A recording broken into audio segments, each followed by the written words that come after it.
The morning rose gray and empty over the plains, the color of ashes after rain. A widow walked that road alone, her boots whispering through the dust, two small children trailing behind her like tired shadows. In her palm gleamed a gold ring, thin, worn smooth by the years, a sunbeam caught in a sinner's hand. Clara May Harlow had not eaten in 2 days. Her children, 4 and 7, were too weak to cry anymore. Their eyes had grown too large for their faces, dark wells of hunger that saw everything. She had promised them bread. Just one loaf. The wind carried the scent of the general store before the town came into view, that mix of flour, tobacco, and coal smoke that used to mean comfort. Now it meant humiliation. She adjusted her shawl, trying to hide the holes. The road ahead shimmered in heat, like the world itself was wavering, uncertain if she belonged in it anymore. Every step pressed her husband's memory deeper into the earth. Henry Harlow, a kind man who once sang while plowing, had been buried last winter beneath frozen dirt and a cross made from wagon wood. Fever had taken him so fast she still woke some nights expecting to hear him cough. She still wore his ring on a string around her neck, until this morning. Now it lay in her palm, her last relic of love. And she would sell it. For bread. For her babies. Even if it meant tearing the last stitch that tied her to the life she'd lost. The town stirred as she reached it. A man sweeping his porch paused mid-motion. Women on their way to church glanced her way and whispered behind gloved hands. Clara kept her eyes on the ground. Her daughter June held her skirt, her little fingers trembling. Tommy stumbled, and she lifted him into her arms though her body protested. At the general store, the bell above the door rang, sharp and lonely. Mr. Loudon, the storekeeper, looked up from his ledger. He was a thin man with eyes like nickels, shiny but cold. "Mornin', Mrs. Harlow," he said, not unkindly, but with that pity that bruises worse than cruelty. "What brings you here?" Clara set the ring on the counter. Caught the light. "I was wonderin' if you'd buy this." He leaned forward, squinting. "Don't need jewelry. Ain't much call for it. Need cash to trade, same as everyone." She swallowed, her throat raw. "Please. I'll take whatever you can give." Behind her, someone coughed, a soft, awkward sound. A turn. A man had just entered the store, tall as a barn beam, shoulders broad beneath a dusted coat. His hat shadowed his face, but the room seemed smaller with him in it. Rhett Calder, she realized. The rancher who owned half the cattle north of the river. Folks said he once broke a wild stallion with nothing but a rope and patience. They also said he never smiled.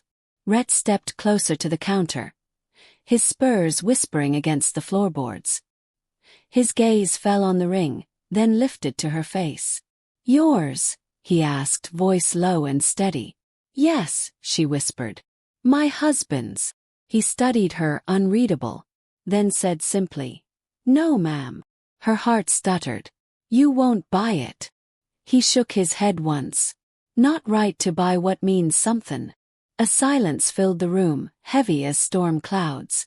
Mrs. Loudon, who had been pretending to arrange canned goods, muttered under her breath, "Foolish woman." Clara gathered the ring, her hands shaking. "Thank you for your time." She lifted Tommy again, guided June toward the door, and stepped out into the cruel light of morning. The road home stretched long and empty. The sun had climbed higher, turning the dust to gold. But hunger made the beauty cruel. Her legs trembled. Each step left a faint print, a trail of quiet endurance. At one point, she stopped to rest under a cottonwood. June sat beside her, tracing patterns in the dirt. "Ma," she asked softly, "did the man buy your ring?" Clara forced a smile that didn't reach her eyes. "No, sweetheart. But maybe tomorrow will be kinder." June nodded, too wise for her years, and laid her small head on her mother's lap. Clara stroked her hair, tears burning her eyes. "I'm sorry, Henry," she whispered to the wind. "I couldn't keep them fed. I tried." When they reached the cabin, the sun was sinking. The roof leaned in on itself, the door hung by one hinge. She lit the last stub of a candle and set an empty pot on the stove, letting the children believe there was soup coming. "Close your eyes," she murmured. "Dream of biscuits and honey." They obeyed, too tired to question lies told with love. When their breathing deepened into sleep, Clara sat alone at the table. The ring glimmered faintly in the flickering light. She turned it between her fingers, gold worn by sweat and promise. Outside, coyotes called to one another, their voices carrying over the plains. Inside, she prayed not for food, but for a sign that tomorrow would still come. As the candle burned out, she thought she heard hooves in the distance, slow, deliberate, but she told herself it was the wind. The dawn after hunger is always softer.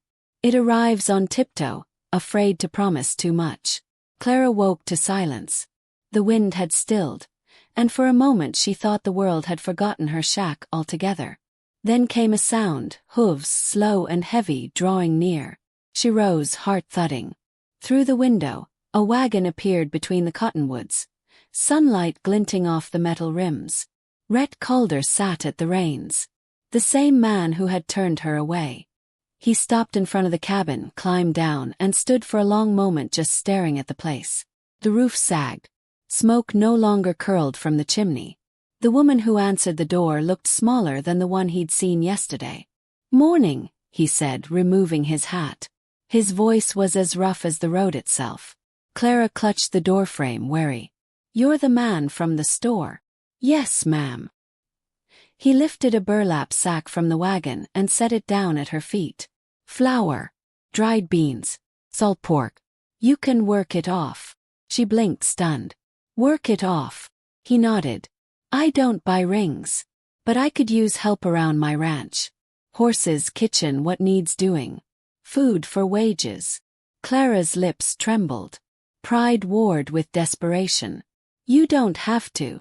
"I know," he interrupted gently. "But I reckon you do." For a moment neither spoke. The children peered from behind her skirts, eyes wide, faces pale as candle wax. Finally she said, "I'll come." Rhett gave a small nod, turned back toward his wagon and simply said, "Bring them too." By noon they rode toward the Calder Ranch, the largest spread of land this side of the river. It stretched wide and golden, cattle grazing beneath a sky too blue to be trusted. Clara sat stiff beside him, the children nestled close. She had forgotten what it felt like to move without her feet bleeding. The wagon creaked in rhythm with her thoughts. When they reached the house, a long, weathered structure with a stone chimney and wide porch, Rhett handed her the sack of food. "You can start in the kitchen," he said. "My cook left last spring. Don't worry about making fancy. Just honest work." She nodded, words too fragile to form. Inside, the air smelled of cedar, coffee, and horses, a man's world. Dust floated in golden shafts through the window. She set her children by the hearth and tied up her sleeves. The day passed in quiet rhythm. Clara scrubbed the wooden floors until her hands burned. She mended torn curtains, stacked kindling, and boiled water for washing. Rhett worked outside, fixing a fence line, his silhouette framed against the afternoon sun. She caught glimpses of him through the window. His movements slow, deliberate, like a man who carried silence the way others carried burdens. At dusk, when she thought the day done, she found a pot of beans simmering on the stove. A loaf of coarse bread rested beside it. She frowned. "I didn't cook this," she murmured. From the doorway, Rhett said, "I did. Been a while since I fed more than myself." Clara looked at him, the man's size, his stillness, and for the first time saw not strength but solitude. She served the children first. They ate carefully at first, then faster, hunger overtaking manners. Rhett turned away, giving them the dignity of privacy. He pretended to check the fire, but his jaw worked, as if swallowing his own ache. Clara's eyes filled. "Thank you," she whispered. He didn't look up. "Don't thank me. I just don't like ghosts under my roof." The words hung between them like a confession. That night, as the children slept curled in quilts Rhett had found, Clara washed dishes by lamplight. The ranch was quiet, save the wind brushing against the boards. Rhett came in, his hat still in his hands. "You worked hard," he said. "I'm grateful for it." He hesitated, then nodded toward the back room. "There's space there. You can stay till you find better footing." "I'll work every day," she replied, earnest. "You won't regret it." "I don't regret helpin' folks who try," he said softly. "And I reckon you've been tryin' a long while." She met his gaze, then really met it. In that brief silence, something unspoken passed between them. Not charity, not pity. A kind of mutual recognition. Two survivors of different storms, seeing their reflections in the other. Days turned into weeks. Clara rose before dawn, sweeping, cooking, tending the small garden near the barn. Her laughter, soft, rare, began to return, surprising even her. Rhett often worked beside her without words, fixing a hinge, chopping wood.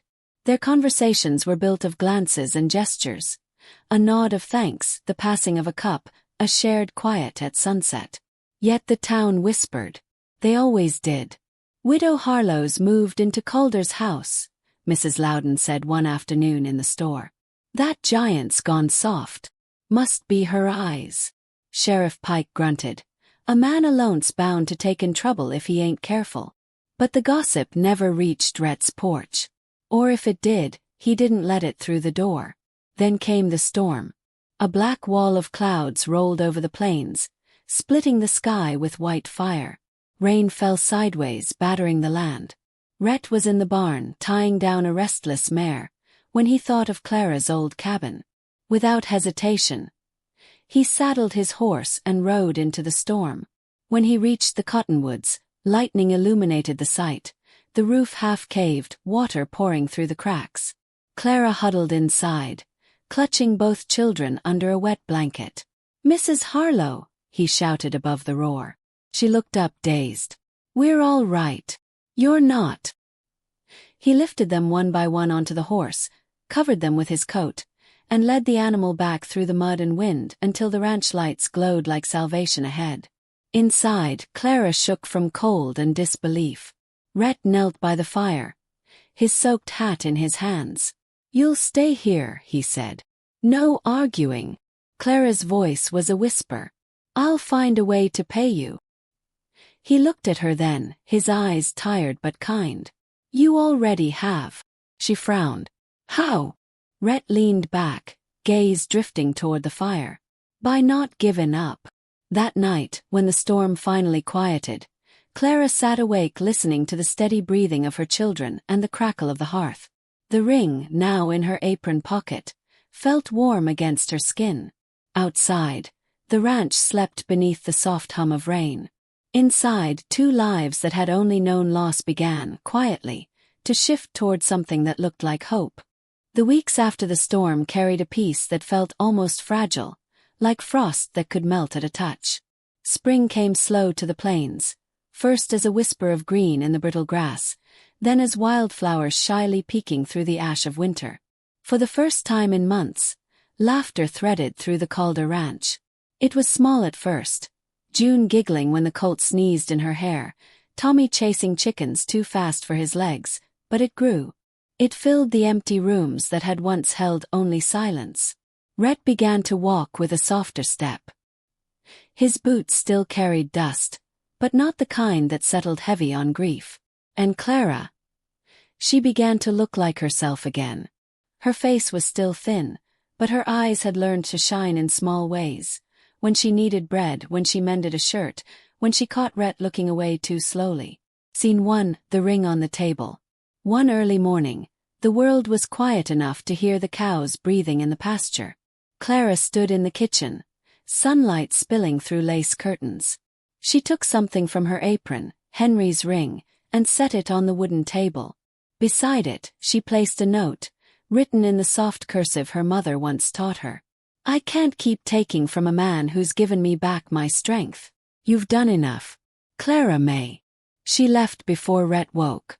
When he found the ring, the light caught it just right, a circle of gold on rough pine. He picked it up, thumb brushing the worn edge, and stared for a long time at that simple symbol of all she'd endured. Then he saddled his horse. Scene 2. The talk by the cottonwoods. Clara was hanging laundry when she heard the hooves. She turned, heart racing before her mind caught up. Rhett rode up and dismounted, holding the ring. "You forgot something," he said quietly. "I didn't forget," she replied, her voice low but steady. "I can't take your charity anymore. I've got to stand on my own again." Rhett nodded, looking toward the horizon. "Then stand beside me." She blinked, unsure she'd heard him right. He stepped closer, his shadow folding over hers. "Ain't talkin' about charity, Clara. I'm talkin' about a life. You work this land like it's yours already. Feels wrong to keep pretendin' it ain't." Her breath caught. The wind tugged at her hair, carrying the scent of lilac and hay. "I'm not sure I remember how to belong anywhere," she said finally. "Then we'll learn together," he answered. No promises, no declarations. Just two people standing in sunlight, neither looking away. Scene 3, the gossip and the stand. Word of Rhett and the widow spread through town like wildfire. By Sunday, whispers followed them even to church. "Bought himself a wife," someone hissed.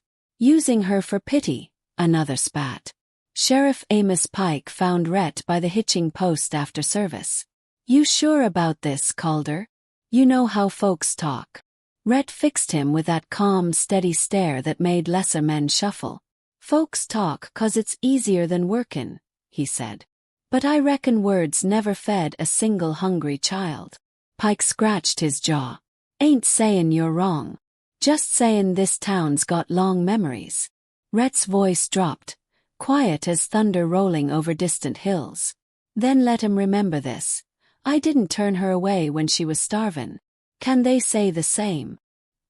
He turned and left, leaving the sheriff staring at his boots. Keen forward the choice. That evening, Clara stood by the fence, watching the horizon bleed gold into violet. Rhett joined her, leaning on the rail. "Them folks talkin' again?" he asked. She nodded. "I heard some of it. Don't let 'em make you small." She smiled faintly.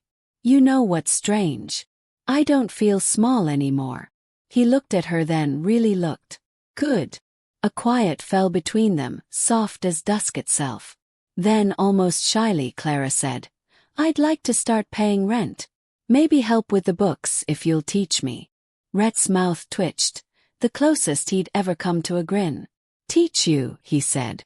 "Reckon you're already teachin' me what it means to share the roof with courage." And for a long moment they simply stood there, two souls weathered by life but held upright by respect. Not a man saving a woman, but two equals building something sacred out of ruin. Scene 5. The firelight promise. Weeks turned into months.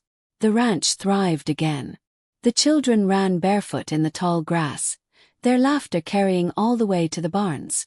One night, after putting the kids to bed, Clara found Rhett sitting by the fire, turning the ring in his fingers. He looked up as she entered. "This belonged to love once," he said. "It ought to again." She knelt beside him, her hand brushing his. "Are you a skin, Rhett Calder?" He hesitated, then said softly, "I'm a skin if you'll stay, not as debt, not as guest. Just stay." Her eyes filled. She took the ring, slid it onto her finger. "I reckon I already have." Outside, the wind sighed through the grass, not mournful this time but full of life. Scene 6 years later. Narrator's reflection. They say the Calder Ranch never fell quiet again. Children's laughter became its heartbeat. Clara's garden bloomed brighter each spring, and Rhett's voice, once a stranger to warmth, carried gentle across the fields.